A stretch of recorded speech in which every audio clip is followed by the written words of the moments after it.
Welcome to our video series, Canal Days, hosted by Robert Camus, founder of the Historical Tours of Greater Holyoke.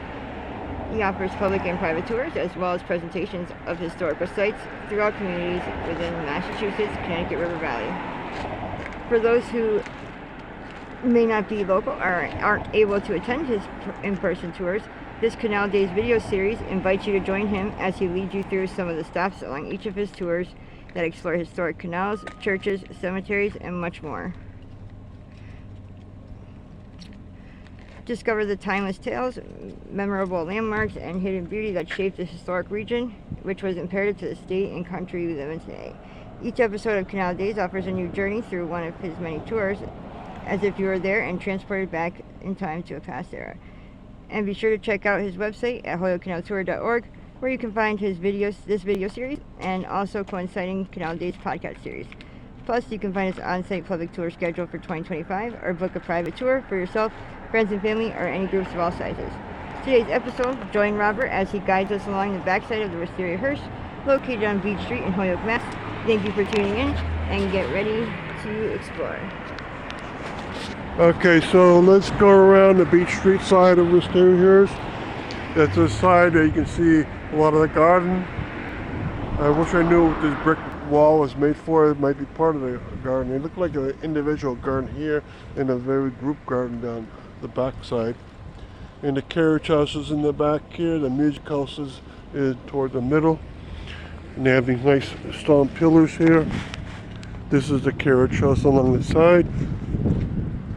And so we're going to talk about what was along this back side of Wistariahurst. We have a very similar video for what was along what used to be called the front side of Wistariahurst. We've done videos for the outside grounds, the gardens. Now, there's a 249, 251 Beach Street. There used to be a gigantic mansion there, and I put a picture of it on my webpage. You can tell how big the mansion was by looking at the stone wall that's along the outside of the grounds of these two homes. The wall goes for about 200 feet along. It's very, very large. And so thus, you get a sense of how big the grounds would have been in the past.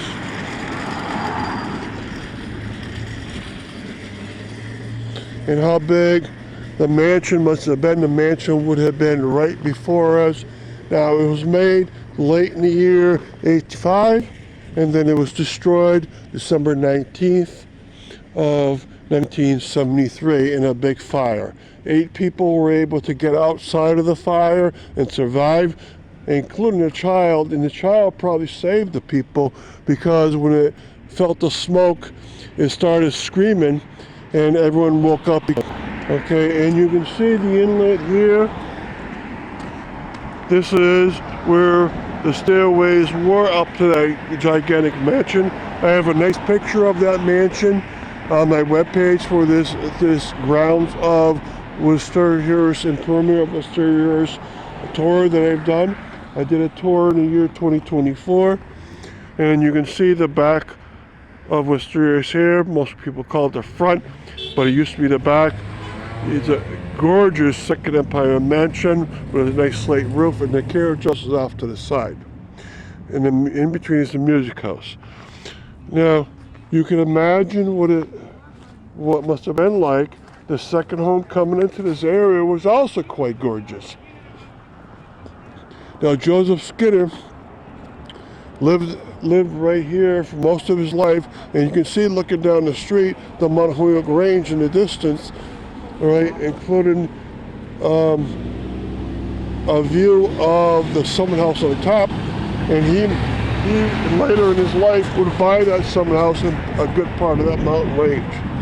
So I'm going off to the Cabot Street side of this former George Clark mansion. He lived here with his children, 2 children. One became a medical doctor that specialized in pathology. All right, and he would die in the 19-teens, and his wife would keep the house for a very long time after. Across the street from us right now is a home owned and built by Henry Seymour.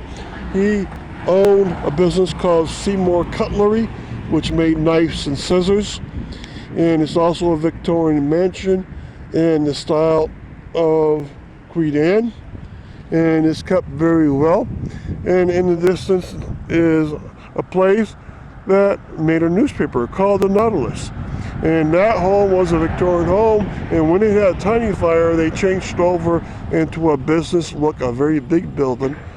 And so there's a lot going on. Up in the distance is Oak Street, and down one more block is where you can catch many more gorgeous homes that I talk about in another video for this series around Wistariahurst. Alright, so make sure you catch them all. And even though you didn't catch my tour on this, you can go through it in a video format and also by my written text and pictures, and you'll be able to understand what's going on here. Okay, and of course, like you said in the beginning, you can check out podcasts, and also you can email me if you have questions. Okay, so I'll do a panoramic for you.